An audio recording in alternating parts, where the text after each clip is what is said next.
Assalamualaikum warahmatullahi wabarakatuh. Sembari menunggu berbuka puasa, mari kita unduh pahala dengan kisah-kisah inspiratif. Di zaman Rasulullah ada seorang sahabat yang di saat dia miskin, dia begitu rajin beribadah. Bahkan setiap kali sholat, dia selalu berada di dekat Rasulullah. Tetapi ketika dia diberikan kekayaan yang melimpah, akhirnya dia menjadi lupa kepada Allah Subhanahu wa Ta'ala. Dialah Sa'labah bin Hatib. Suatu ketika Rasulullah menegur Sa'labah, "Wahai Sa'labah, mengapa setiap kali selesai sholat kamu langsung pergi meninggalkan masjid? Tidakkah kamu ingin berdoa bersama kami, mengamini doa-doaku?" kata Rasulullah. "Ya Rasul, sebenarnya saya begitu ingin seperti sahabat-sahabat yang lain. Tetapi apa daya, saya harus segera pulang ke rumah karena istri saya menunggu pakaian yang saya pakai untuk dia bisa mengerjakan sholat.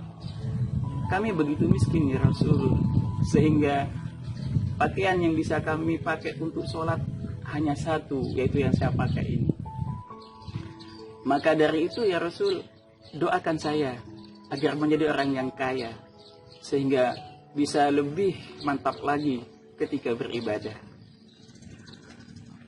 Mendengar permintaan itu, Rasulullah menasihati Sa'labah, "Wahai Sa'labah, bukankah harta yang sedikit tapi kamu bisa mensyukurinya, itu lebih baik daripada kamu banyak harta, kamu kaya raya, tapi kamu tidak bisa mensyukurinya?" Mendengar nasihat itu, Sa'labah pun meninggalkan Rasulullah.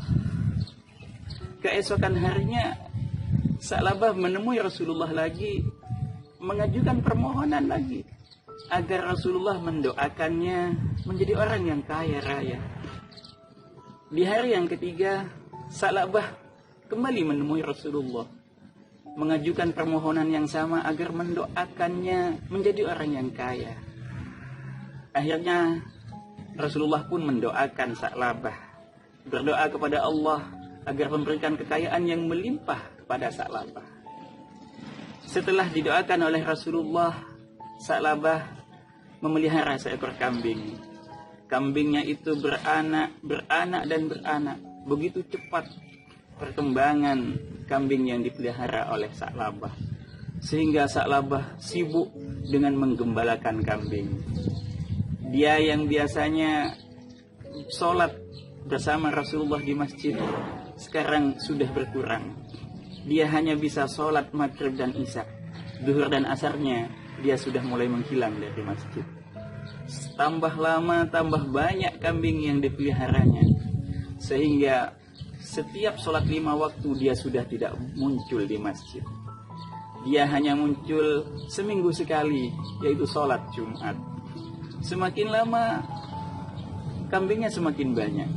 Dia semakin sibuk dengan menggembalakan kambingnya, sehingga setiap Jumat pun dia sudah mulai tidak ke masjid. Kalaupun muncul di masjid, hanya setahun sekali, sholat Idul Fitri dan sholat Idul Adha. Suatu ketika Rasulullah mengutus sahabatnya untuk menarik zakat dari Sa'labah. Di luar dugaan, ternyata Sa'labah menolak permintaan zakat dari sahabat sebagai utusan dari Rasulullah. Dia menganggap bahwa harta kekayaannya adalah hasil jerih payahnya. Dia menganggap kambingnya yang banyak adalah dari usahanya. Sehingga ketika Rasulullah mengutus sahabat untuk meminta zakatnya, dia tidak mau membayarnya. Hingga di masa pemerintahan Khalifah Abu Bakar Siddiq, dia sadar dia ingin membayar zakat atas harta kekayaannya. Dia menemui Sayyidina Abu Bakar Siddiq, tetapi Sayyidina Abu Bakar Siddiq tidak mau menerima zakat dari Sa'labah. Sampai akhirnya waktu berlalu hingga pada zaman Khalifah Umar bin Khattab. dia menemui Sayyidina Umar bin Khattab untuk membayar zakat. Tetapi Sayyidina Umar bin Khattab pun menolak dari pemberian zakat salabah. Bagaimana aku bisa menerima zakat yang kamu bayarkan?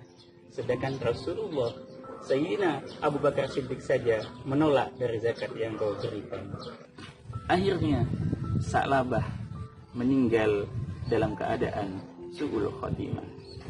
Pelajaran yang bisa kita ambil adalah bagaimana kita bisa mensyukuri apa yang ada pada diri kita, bukan membayangkan dan memimpikan sesuatu yang tidak ada di tangan kita, yang akhirnya kita menyesal tidak bisa mensyukuri. Wassalamualaikum warahmatullahi wabarakatuh.